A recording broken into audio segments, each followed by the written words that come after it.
Anugerah itu adalah sesuatu yang diberikan secara cuma-cuma kepada seseorang yang sebenarnya tidak layak untuk menerimanya.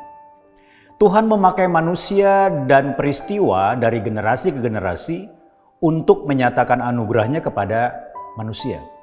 Tidak hanya sebatas keselamatan, tetapi penyertaan Kristus, penyertaan Tuhan yang memberkati, menguatkan, dan menyediakan pertolongan bagi orang percaya. Semuanya ditawarkan dan disediakan bagi manusia dan bagi mereka yang mau percaya dan menerimanya.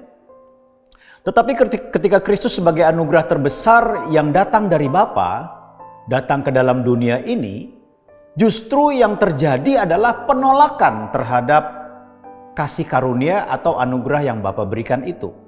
Mengapa? Nah, ini perlu kita pahami dengan baik supaya kita juga jangan sampai secara sadar atau tidak menolak anugerah yang diberikan oleh Bapa di surga. Kisah Para Rasul 7 ayat 51 berkata begini, "Hai orang-orang yang keras kepala dan yang tidak bersunat hati dan telinga, kamu selalu menentang Roh Kudus sama seperti nenek moyangmu, demikian juga kamu."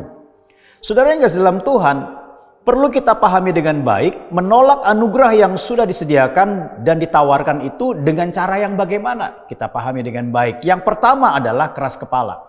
Artinya apa? Sikap yang selalu mempertanyakan dan juga mengkritisi firman Tuhan, tetapi bukan dengan niat untuk mencari pengertian, namun untuk menghancurkan atau membantai setiap firman yang datang ke dalam kehidupannya, bahkan mengabaikan dan meninggalkannya, sehingga membuat orang ini tidak mengalami anugerah Tuhan. Karena apa? Dia menganggap dirinya jauh lebih baik daripada firman yang datang kepada kehidupannya. Yang kedua adalah tidak bersunat hati.